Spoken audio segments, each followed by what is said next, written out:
This video is sponsored by Gelato. Hi friends, my name is Al, or Little Star Nerd. Welcome to the video. Today we're doing something really fun that I'm really excited about. I probably don't seem like it because I am so tired. I spent the weekend at a friend's house, barely slept. I literally feel asleep in this moment. I'm so tired. Spoiler alert, this is at the end of the video, but I forgot to thank my patrons. So thanks to my patrons, your names are on screen. You're the best. Check me out on Patreon. We have fun exclusive stuff every month, including postcard, sticker, podcast, behind the scenes type early access photos. So go check it out. I'm so late to this. We're trying to use art supply, as I mentioned. These are supplies that I think were popular maybe like a year ago. I don't know if anyone except for the people who genuinely really liked them are still using them. They were very trendy. Everyone was trying them. And they are the Caran d'Ache Neo Pastels. I got a few of them and spent $40 on these two little boxes that are not full. What the heck? We're gonna try making a portrait. And it's gonna be small. I don't know how this is gonna work. But I've seen other people like on Reels, back when they were popular, doing stuff like on a really small scale with these things. They seemed to function like crayons. I haven't even tested them. We're gonna swatch them first, obviously. I haven't tried them at all. My point is I've seen people use them in a way that makes me think I can do a portrait with them. I don't know if that's true. But I feel like I never know if I really like a supply unless I can do a portrait with it. Like I need to know that first, and then it's like, oh, you can't? Well, let me see if I can figure out a different way to enjoy them. But usually doing a portrait for me is a really, really good test of whether or not they're supplies that I personally will find useful and fun. So that's what we're gonna do in the sketchbook. It's gonna be great. I'm excited. I've been wanting to try these supplies for such a long time. I think I got good colors. I have a feeling the portrait is going to be very colorful. I tried to get some primaries so I could at least, I don't think they're necessarily gonna mix, but I could maybe, if it's like a really abstract, colorful portrait, that's fine. Anyways, I'm excited. Grab your own sketchbook. Let's sit down, let's do some work together. We'll talk about my thoughts on the supplies. Hopefully I'll have a good time and like them, because I spent $40. But before we do get into it, let's talk about today's sponsor, Gelato. As artists, I'm sure you know, art takes a lot of time. It's time consuming. If you're trying to make money off of your art, just selling originals or things like commissions is really not a great way to optimize selling your artwork. Selling prints is really the most efficient way to go. But honestly, even that is not always efficient or easy or accessible. As artists, it's really important that we establish passive income streams because so much of our work, especially our artwork, takes a lot of time and energy from us. We can't be working 24/7. That is where Gelato comes in. Gelato is an amazing print-on-demand service that does the work for you. Gelato is also great for allowing people all over the world to enjoy your work, no matter where you're based. Gelato will deal with the complicated shipping process, so you don't have to worry about that either. 90% of all orders are fulfilled locally. They have over 140 printing partners in 32 countries that fulfill your orders. Because there are so many fulfillment locations and it's easier to ship, it also means that shipping costs are generally lower. And wherever an order is placed, the closest production partner will make it, which also lowers carbon emissions, which we love. Gelato really streamlines the process for you as a busy artist. All you have to do is upload your artwork. And you can make so many beautiful products that are way harder for you to produce on your own. It's also really easy to integrate the popular e-commerce platforms like Etsy, Shopify, and more. Try Gelato for free and get 50% off your first purchase if you make it within the first 3 days of creating your account. Click the link below to start making some art products and making some passive income. Thank you again to Gelato for sponsoring. Now, without further ado, let's try some new art supplies.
So like I said, I'm doing a portrait because that does tend to just be my go-to for testing supplies. I think because I picture my priority for art as portraits, and it's what I have the most experience doing, as so long as I'm able to make a portrait with something, I'll feel like I have somewhat of a technical grasp on the medium and will be able to find it useful, you know? Like it really is just the fastest way for me to get familiar with a medium and how it works and how I might be able to best use it in my own practice. Let's really quickly talk about the colors I chose. I knew that I was going to do a portrait, but I didn't know of who, like I didn't have it picked out yet. So I knew that I needed colors that could create any skin tone. But I also wanted fun colors in case I liked this medium or in case I wanted to use it for something besides portraits. And also even within portraiture, I like using fun colors. I knew I had to be selective because this stuff would be expensive.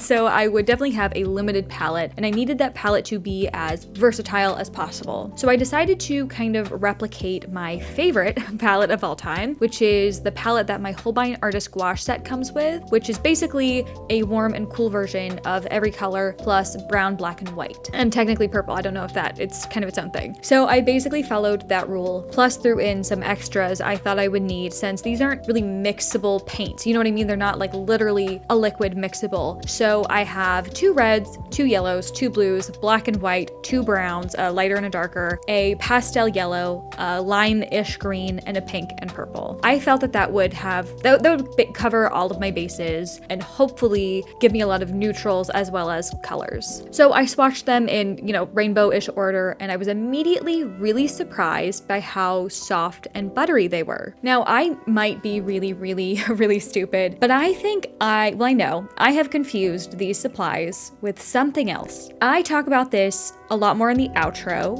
so it's gonna be repetitive or the outro might be a little confusing, but I have to tell you this here in order for the entire voiceover to make sense. I was under the impression that these pastels were not like oil pastels. I thought they were closer to higher quality crayons.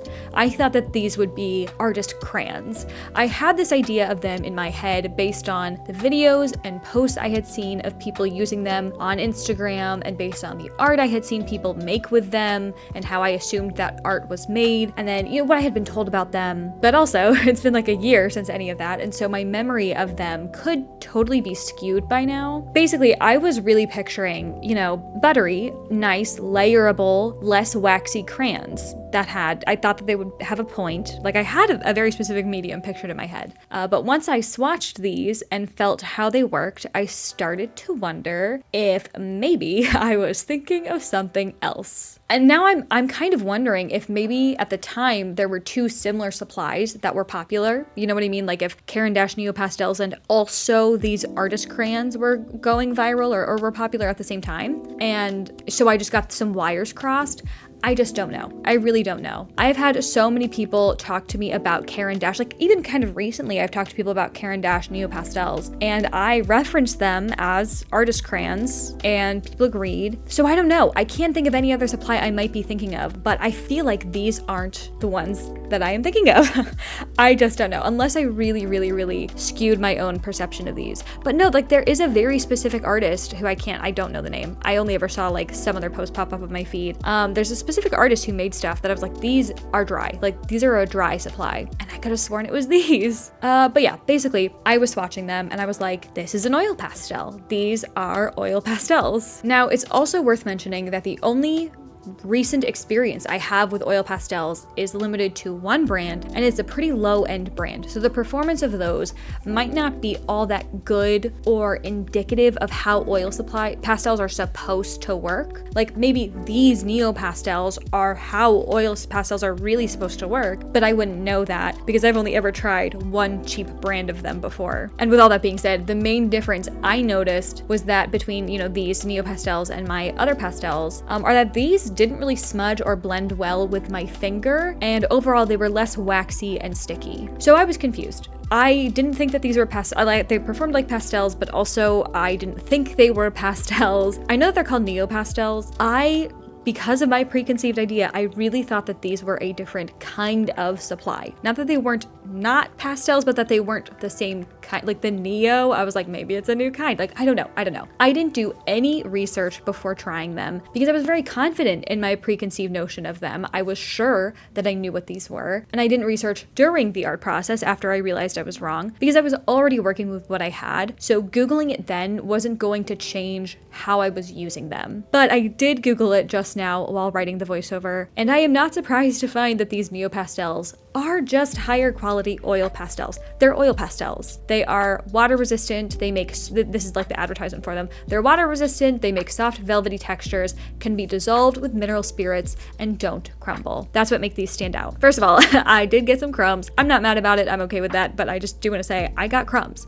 Secondly, we all know that there is no way in hell I'm going to be mixing these shits with mineral spirits. I'm just not. If you've watched any of my videos ever, you know that's not gonna happen. Even if it means it will improve my results exponentially, I refuse to add extra quote-unquote unnecessary steps to my art process, especially when using mediums like these. I can't explain why it's something I'm so stubborn about, but it just angers me. It really, really angers me when it's not like, you know, with markers, you get a marker and it's like, okay, you know what you're gonna do with the marker. You get colored pencils and it's like, okay, you have everything you need here to do something really good with colored pencils. I don't like when there's a secret second supply that they don't tell you about, that they don't sell in the same set, and they're like, oh, if you really wanted to do something good, you should have used this other expensive supply. Like, why didn't you tell me that before? It just feels really dumb. Like water mixable oil paints. You're supposed to use like whatever they're called, mixing mediums, whatever, like to like loosen up I don't know, whatever. You're supposed to use something else to mix them, but I refuse, because then why are they called water mixable if water is not a sufficient mixable? And to me, it's the same with these supplies. If I buy like a set of oil pastels, then you can bet your ass I'm gonna figure out how to make it work with just those supplies. Because if it was vital to use a solvent, it should have been sold with that set. It's stupid. It's very stubborn of me. I'm very aware. I really shouldn't complain about, you know, performance if I'm not gonna use them correctly, but that's just the way I am. That's a flaw of mine, and I'm sorry. Anyways, back to these supplies. It is fine that these are oil pastels. That's totally okay. I'm not like mad about that. I'm also excited to just try a high quality oil pastel. But what the hell did I think I was buying then? Like, what am I'm so confused. I swear to God, people kept telling me about these supplies that were just like crayons, but nicer. I kept seeing people use like little sticks that looked like crayons, but they weren't. And they were dry and layerable in a way that oil pastels just aren't. Like, they definitely were not oil pastels. So what the hell were those? Where did they go? I'm so confused. What did I make it up? If anyone does know what the hell it is I'm thinking of, please let me know. I would absolutely love to try them still. Like, I dream of those supplies. I feel like if I had those, I would crack the code to, I don't know, they're not that big of a deal to me, but I really want to try them. So if anyone knows what I'm talking about, please tell me. But obviously, I didn't use those dream supplies this time. And therefore, I really have to shift where my brain is at to talk about these pastels for the rest of this video. Instead of seeing them as like shitty wet crayons, I have to think of them as nice oil pastels, which puts the art process experience into an entirely new light retroactively. First of all, I probably would not have done a portrait on such a small scale had I known. Oil pastels are blunt sticks, you know, they can be a little hard to control and get really fine detail. I also might have picked colors differently, although I will say for this particular portrait, I was happy with the color choices. I'm not confident that I could have achieved a darker skin tone with these based on the way these sticks performed on paper. So I don't know.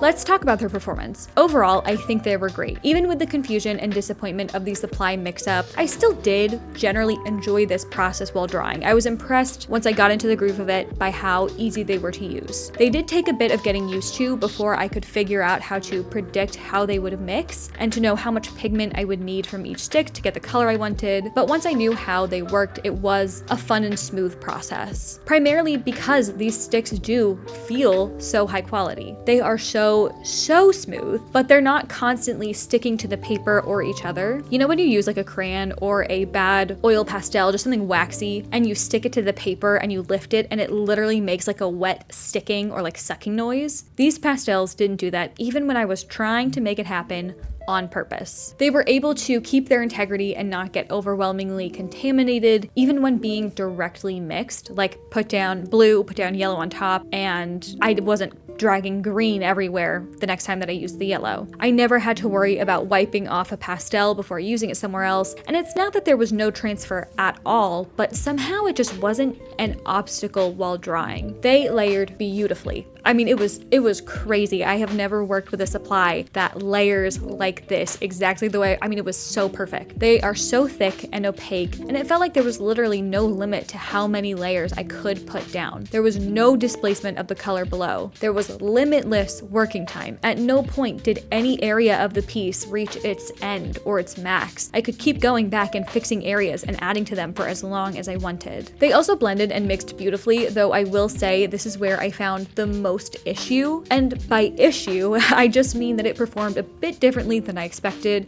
so I had to adjust expectations and learn how these specific supplies worked. And then once I learned, I was able to use them with no problems. So issue is putting it strongly. When putting down one color on top of another, I was expecting them to mix pretty evenly, like a 1-to-1 scenario. This is best seen when I was putting down the first layer of red on her cheeks, and then I went back in later with the peach color. But instead of it mixing like a 1-to-1 or a stronger pigment overwhelming a lighter pigment, there was really only mixing for the first few seconds of direct contact, the first layer, the first light layer of peach, and then very quickly the top peach pigment almost fully overwhelmed whatever was below. This obviously is a good thing overall. Like I said previously, it means that they're super opaque and thick pigments that can layer easily however much you need, and that's a good thing. But it did just throw me for a loop when it came to mixing pigments, especially because that was really early on in the process, so I just had to adjust my strategy. Putting down undertones and then coming back with a base color, like using the peach as the quote-unquote main skin color here, to tone it down later, which is that's my universal strategy.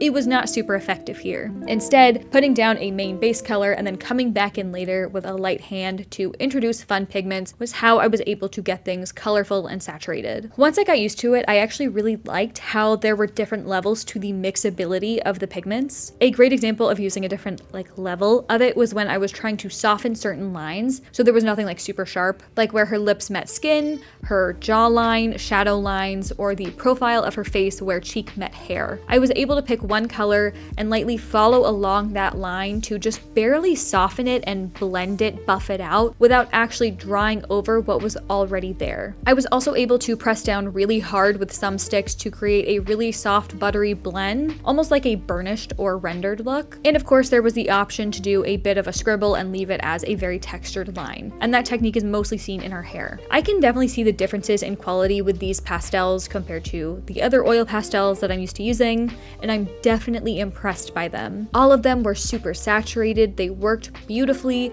and were just so easy to control. I think a huge indicator of quality is the butteriness on paper. In my previous major oil pastel piece, I had a solid blue background, and in order to make that background not streaky and scribbly, I had to smudge it all out with a finger. But with these, I think just the thick creaminess of them would blend itself out enough to leave any large area without streaks or visible lines. Overall, with the knowledge that these are in fact oil pastels, I'm super impressed with them. I'm not gonna seem like it in the outro you're about to watch, but that's because I literally was just so confused and was trying to figure out where the crayons were that I thought I had bought. I was just trying to process what had just happened. But yeah, now knowing what they are, I can say I do really like these, and I do think they're actually worth the money. The difference in quality is honestly kind of crazy. They are expensive. I think if I remember right, I got them at Blix, and I think they were like $4 a piece or something, and that's crazy. That's so insane. $40 for, how many did I get? 1, 2, 3, 4, 5, 6, 7, 15, and that's because if you bought like 6 or more, the price went down to like $3.15 or something like that. But that's really expensive, but I do think they were worth it. They were so fun and easy to use. They seem like each stick will last a decent amount of time. They layer and blend so beautifully. They just seem like they're gonna be a really versatile medium to have, and I'm excited to try them with some mixed media. Overall, great. I'm bummed I didn't get the supplies that I really wanted, but I am happy I got the chance to try these out because I have heard about them and theoretically been excited about them. Had I known they were oil pastels, I might never have shelled out the money to actually try them, and I ended up really liking them. And I think that they were worth the money, and I'm really glad to have them.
Is there a chance that I confused these supplies with something else?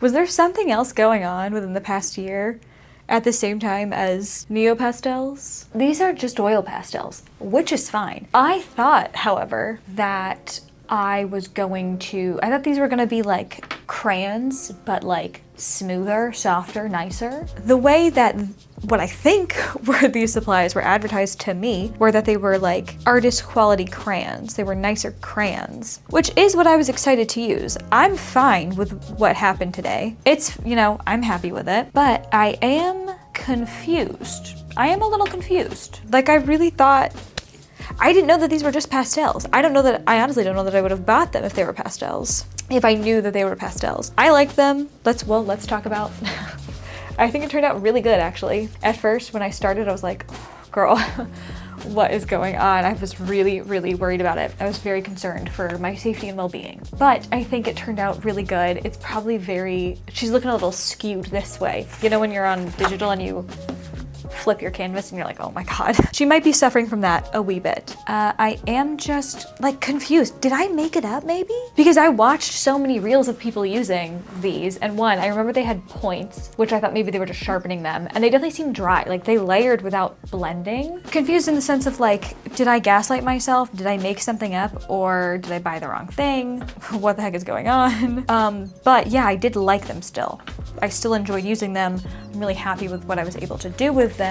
I think in some ways they are better. Yeah, oh my God, she's actually so squished. She's actually literally just a rhombus. That's crazy. They were better in some ways than the oil pastels that I'm used to using, and then kind of not worse, but more frustrating in other ways. Ultimately, I'm confused. What happened? Please tell me if there's another supply out there that I am thinking of, because I really want to use those. I really, really, really liked the way those looked. Yeah, this was like really fun to do. I always do enjoy playing. Like this felt very much like a playful supply, and that was really, really fun to kind of be messy and be scribbly, and one of the big differences is that these didn't seem like they were made for smudging, which oil pastels definitely do. Maybe if I use some sort of like, what are they called? Like a medium or whatever, or some sort of oil or solvent, maybe that would have been better, but you guys know me, I'm lazy and I don't like using extra supplies if I don't actually have to. But yeah, that was fine. I liked the way they blended together without smudging. Like I enjoyed that.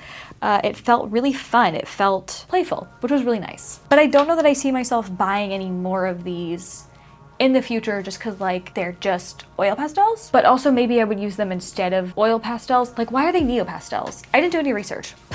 Like what's different? I don't understand. I don't understand what I just used.